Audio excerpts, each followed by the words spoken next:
Bismillahirrahmanirrahim. Faqad qala al-mu'allif rahimahullahu ta'ala wa nafa'na bihi wa bi ulumihi wa bi asrarihi fid dharain amin Allahumma amin.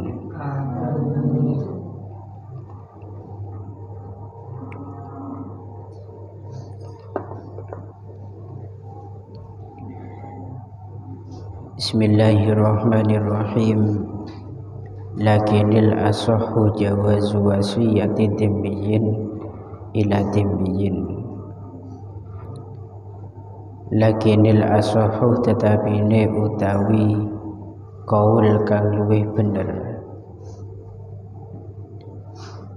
iku jawazu wasiyati dhimmiyin, wendange wasiyate kafir dhimmi.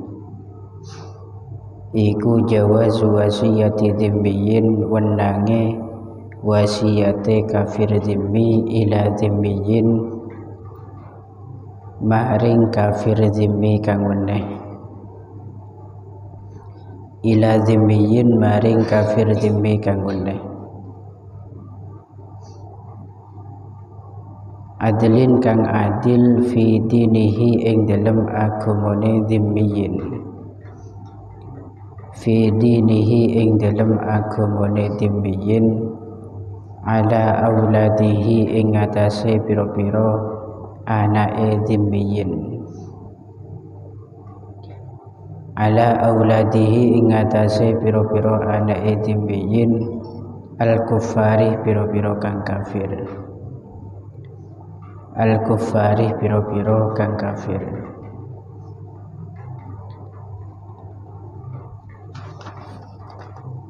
Wa yustaratu lan den syarataken aidon halimaneh fil wasiyyi ing dalem wong kang den wasiati apa alla yakuna yento ora ono sapa alwasi iku ajizan kang apes. Iku ajizan kang apes anit tasarrufi saking nasarrufaken. Adit tasarrufi saking nasarrufaken. Tafreknya fal ajizu maka utawi wong kang apes. Fal ajizu maka utawi wong kang apes anhu saking tasarruf. Alasane likibrin krono tuwa. Likibrin krono tuwa au haramin utawa pikun. Au haramin utawa pikun masalan kelawan umpamane iku la yasihu ora sah. Iku la yasihu ora sah apa al-isa'u aweh wasiat. Apa al-isa'u aweh wasiat ilaihi maring al-ajiz. Ilaihi maring al-ajiz. Wa iza jama'at lan ing dalem nalikane dadi kumpul fi ummit tifli ing dalem ibune bocah. Fi ummit tifli ing dalem ibune bocah apa asyara itu pira-pira syarat al-mazkuratuh kang den tutur. Al-mazkuratuh kang den tutur ya fahiyah moko utawi ummit tifli iku aula luweh utama. Iku aula luweh utama min ghairiha tenimbang sakliyane ummit tifli. Min ghairiha tenimbang sakliyane ummit tifli. Bismillahirrahmanirrahim. Lakinil asahhu jawazu wasiyati dhimmiyin ila dhimmiyin adlin fi dinih ala auladihil kufar. Mengulas sedikit tentang keterangan yang kemarin bahwa al-wasi, orang yang diberikan wasiat itu harus memenuhi 5 syarat dan semuanya harus terkumpul, tidak boleh satu di antara 5 ini tidak ada, semuanya harus ada. Syarat yang pertama harus beragama Islam. Yang kedua, orang yang diwasiati itu harus balik. Yang ketiga, di situ harus memiliki akal yang sempurna. Artinya tidak gila.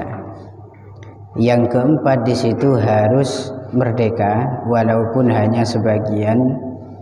Terus yang terakhir adalah amanah, bisa dipercaya, atau adalah dia itu bukan orang yang fasik.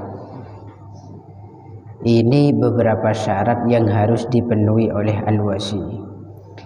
Dan syarat ini catatannya, syarat yang harus terkumpul itu inda mautil musi, ketika kematian orang yang wasiat itu sudah tiba.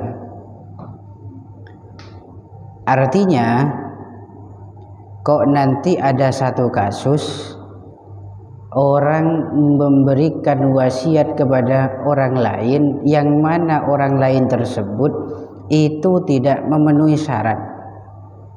Contoh misalkan orang lain itu tidak beragama Islam ketika wasiat. Dilalah ketika orang yang wasiat itu mati, orang yang sebelumnya itu tidak Islam masuk Islam, maka itu sah. Kenapa?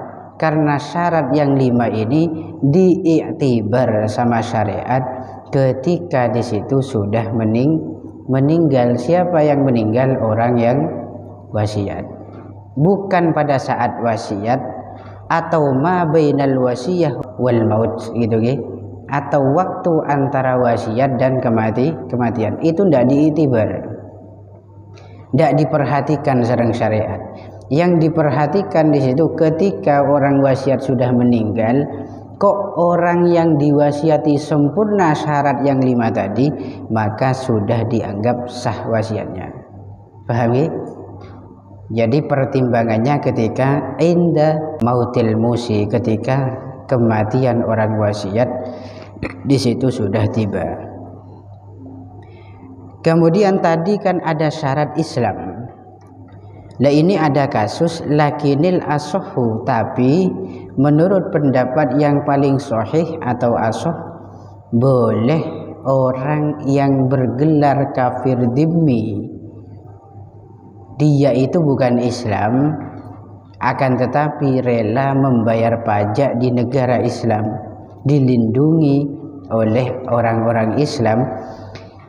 Orang yang berstatus kafir dhimmi itu boleh alias sah ketika berwasiat kepada orang yang beragama kafir dhimmi sama. Akan tetapi syaratnya harus adil di agamanya. Paham ya? Jadi misalkan si A, si B. Si A ini agamanya kafir tapi hidup di negara Islam dengan damai. Karena sudah bisa atau sudah mau membayar pajak. Si A ini memiliki anak yang kemudian dia itu berwasiat kepada si B. Si B ini kafir juga, dan kafirnya dhimmi, bukan kafir harbi. Berwasiat kepada si B agar nanti ketika meninggal anaknya si A ini dirawat oleh si B. Wasiatnya demikian. Dan anak beliau yang si A ini yang dititipkan kepada si B satu saat itu juga beragama kafir. Maka menurut pendapat yang paling asoh, hukum wasiat demikian itu hukumnya sah. Kenapa? Yang berwasiat kafir, yang diwasiati kafir, yang menjadi objek wasiat itu juga kafir, dan status kafirnya kafir harbi. Ini istidrak gitu ya, ada lafaz lakin, berarti istidrak daripada li'adda dimandukir yang sebelumnya itu kan tidak sah wasiat kepada orang yang bertentangan dengan syarat-syarat di atas.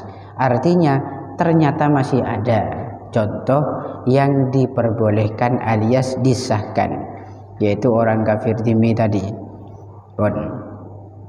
Kemudian Wa yushtaratu aidan fil wasiyyi alla yakuna ajizan anit tasarruf. Ada tambahan syarat bagi orang yang menerima wasiat, yaitu disyaratkan dia itu tidak boleh lemah mentasarrufkan isi wasiat tersebut. Artinya dia itu qadiron alat tasarruf, mampu menjalankan tasarruf yang sudah diwasiatkan oleh musi. Paham ya? Isinya tasarruf itu beraneka ragam. Kalau tadi contohnya si A dan si B itu tasarrufnya adalah merawat anaknya si A. Ada juga yang di situ tasarruf itu mengembalikan barang titipan. Ada juga yang di situ melunasi beberapa hutang. Kalau kok nanti orang yang diwasiati atau orang yang menerima wasiat itu ajiz, orangnya tidak mampu untuk bertasarruf, mungkin karena faktor likibrin, karena tua usianya, atau di situ au haramin, atau pikun. Haram itu syiddatul kibri, orang yang sangat tua. Kalau sekarang mungkin masuk dalam istilah lansia. Lansia itu sangat tua. Ini haramnya mana? Wis wadlek perempuan itu wadon nini, berarti perempuan yang sudah nenek. Itu tidak sah apabila wasiat atau berpesan kepada orang yang demikian itu. Atau dalam syarahnya di situ, orang yang tidak mampu itu bisa juga disebabkan karena khobal. Dia itu punya penyakit bebel. Bebel itu lebih parah dibandingkan bodoh. Bebel itu gendeng kena. Gendeng plus goblok plus idiot itu khobal. Goblok sara itu khobal. Jadi tidak mungkin di situ orang yang otaknya di situ IQ-nya di bawah rata-rata, bahkan di bawah standar gitu. Yang sangat bodoh dipasrai sebuah tanggungan atau tanggung jawab, itu kan tidak mungkin. Bodoh orang bodoh bakon ngerabot anaknya, maka nanti anak ini tidak akan terawat karena dia itu khobal, sangat-sangat bodoh. Maka jangan wasiat kepada orang demikian itu. Kemudian ausafahin atau idiot, au marodin atau orang yang sakit. Jangan wasiat kepada orang yang sakit, yang kemudian sakitnya itu menyibukkan dirinya sehingga akan berpaling dari tanggung jawabnya. Itu beberapa faktor yang mengakibatkan dia itu ajiz atau tidak mampu. Kemudian wa idza jama'at fi ummit tifli asy-syara'itul madhkurah fa hiya aula min ghairiha. Ketika ibunya bocah atau ibu dari seorang anak itu memenuhi kriteria syarat-syarat yang 5 tadi, maka ibu tersebut lebih utama untuk dipilih menjadi orang yang menerima wasiat dibandingkan orang yang lainnya. Misalkan saya kasih contoh saya sendiri, kula di anak pastinglah abid kula wasiat lebih leh man kok mateh tang anak re era bedakin ke tang bini apa era bedakin ke orang lain. Tang bini berarti kan tifli kan, ibunya bocah itu. Maka di sini dahulu ulama lebih utama diwasiatkan kepada ibunya saja. Kenapa? Karena liwufuri syafaqatiha. Seorang ibu itu sangat sempurna kasih sayangnya kepada seorang anak dibandingkan yang lain. Karena berdecak-ocak sebab juban anak itu pakun ia anak gitu gitu. Seler-meler anak tak mungkin tidak dianggap anak, pakun anak tetap. Itu orang tua. Alasan yang kedua kenapa kok ibu lebih utama dibanding yang lain, karena khurujan min khilafil ustukhri, untuk keluar daripada khilafnya Imam Ustukhri. Karena Imam Ustukhri itu beliau meyakini bahwa posisi ibu itu dalam menempati tempat orang yang menerima wasiat itu jatuh selastarenah bapak dan embah. Berarti bapak dulu yang merawat anak atau embah. Kalau keduanya sudah tidak mampu, dilarikan kepada seorang ibu. Dan ini kata Syekhuna, untuk di zaman sekarang la ba'sa bi taqlidil Ustukhri, tidak masalah mengikuti pendapat yang diberikan oleh Imam Ustukhri di zaman sekarang. Kenapa? Fa innaha asfaku min ghairiha, karena ibu itu lebih sayang, lebih cinta, lebih mengasihi dibanding orang lain terhadap anak. Dan ini ghalibnya semacam itu. Umumnya, kata-kata umum berarti masih ada ibu yang tidak sayang. Contoh seperti anak yang dibuang, itu banyak juga tapi masih banyak ibu yang masih eman ke anaknya. Tapi anak-anak pondok jangan tersinggung, ini saya di pondok berarti saya dibuang. Ya enggak, sampean itu sekarang itu ditarbiyah sama ibunya sama bapaknya. Cuma bahasa gembang ya buang gitu lah. Bahasa gembang buang. Saya maksud buang itu diterlantarkan, ndak dibiar, ndak dihiraukan, ndak dipedulikan. Itu nyaman buang. Men sampean buang kekenangan yang mendidik sampean, mentarbiyah sampean, itu bukan dibuang nyaman, dididik. Cuma ini disamakan oleh sebagian orang karena kita jauh dari orang tua yang ke buang. Ya ndak diterlantarkan sampean. Pakune keben bulan tak teman telat kiriman kan ki. Beda setelat kiriman kala. Bersetak teman kirim. Ada riya di situ. Pon. Terus dari pernyataan ini bisa diambil kesimpulan juga annal unusata ghairu mani'atin minal wasayat, bahwa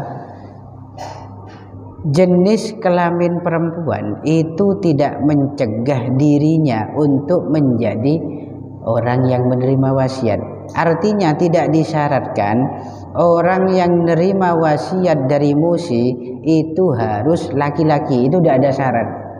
Artinya perempuan itu juga boleh. Ini sebagaimana yang dialami oleh Umar, yang mana Umar itu pernah berwasiat kepada Hafsah.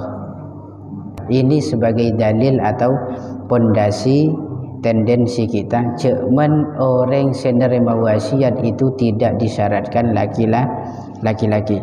Ini yang terakhir besok sudah masuk di kitab yang baru, yaitu kitab Ahkamin Nikah. Sekalian foto-foto kebetulan masalah wasiat ini tinggal sedikit. Yang kemarin lupa saya jelaskan adalah syaratnya musofeh. Musofeh itu isi dari wasiat. Isinya kan banyak tadi, bedese untuk melunasi hutang, bedese untuk mengembalikan barang titipan, ada yang untuk merawat masalah anak. Maka disyaratkan ada dua syarat. Yang pertama, kauduhu tasarrufan malian. Musofeh atau tasarruf itu harus berupa mal, harta. Tidak boleh selain harta. Contohnya, ada seorang bapak wasiat kepada ibunya, Bu, kalau saya meninggal tolong kawinkan anak saya dengan orang lain. Itu tidak boleh. Kenapa? Karena itu bukan tasarruf malian, bukan tasarruf seputar harta, tapi menikahkan. Dan juga seorang ibu itu juga tidak bisa menjadikan wali nikah, tidak bisa menikahkan anak perempuan atau anak laki-lakinya.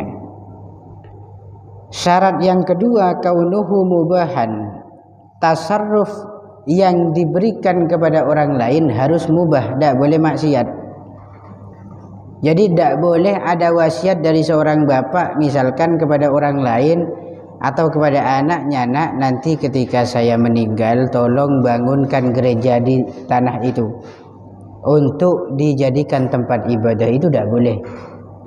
Jadi tidak boleh isi dari wasiat itu mengandung maksiat. Karena kata kemarin likaunil isok kurbatan, karena keberadaan wasiat atau memberikan wasiat itu adalah kurbah, sebagai bentuk ibadahnya kita kepada Gusti Allah. Wahiyatuna fil maksiyah, dan ibadah itu pasti menafikan sebuah maksiat, tidak bisa disatukan.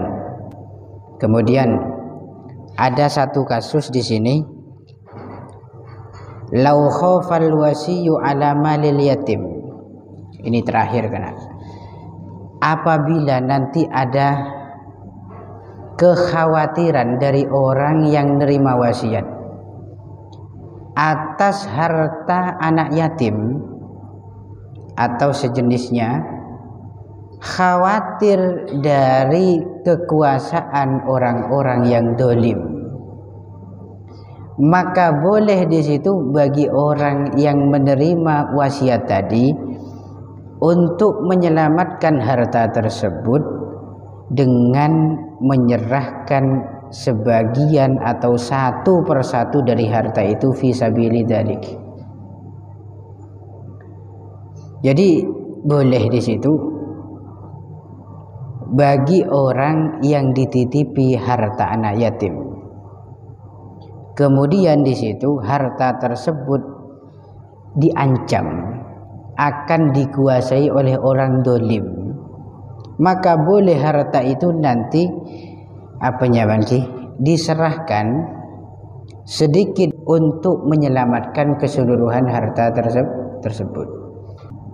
Yang kedua, boleh bagi orang yang diwasiati atau orang yang menerima wasiat untuk merusak harta anak yatim. Ini harta anak yatim boleh dirusak. Itu catatannya idza khafa alaihil ghasbah, ketika orang yang menerima wasiat itu, artinya orang yang bertanggung jawab itu khawatir nanti harta tersebut bisa digosok oleh orang lain, artinya diambil, dicuri sama orang lain. Lah tujuan merusak harta itu untuk menjaga,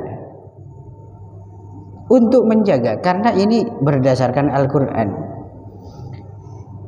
yang mana dalam Quran itu mengkisahkan Nabiullah Khidir alaihissalam yang telah diceritakan oleh Gusti Allah, ammas safinatu fakanat limasakina ya'maluna fil bahri fa aradtu an a'ibaha wa kana wara'ahum maliku ya'khudhu kulla safinatin ghasba. Itu dalam surat Al-Kahfi itu. Jadi ceritanya Nabi Khidir itu merosak beberapa kapal. Perahu sebenarnya etase ini kayak perosak ben Nabi Khidir. Lantas Nabi Musa pada saat itu yang ingin menjadi santri bertanya-tanya, mak bisa cereng perahu pan mapan moro perosak sareng Nabi Khidir. Saya berpikir tuh kan tidak nyampe, kan begitu kan Nabi Musa.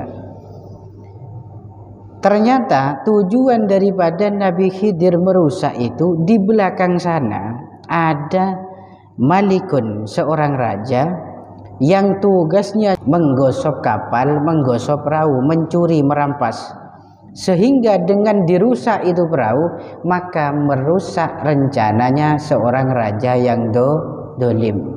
Ini juga sama pelajaran bagi kita. Kok misalkan begini, kita punya HP kita mau dicuri sama orang.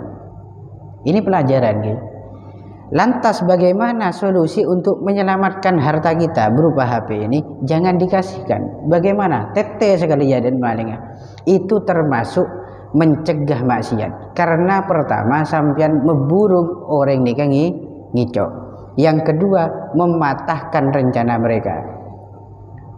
Mematahkan rencana maksiat mereka, sehingga mereka itu kapok tidak akan maksiat lagi. Ini cara menyelamatkan. Walaupun harta ini rusak dari kita.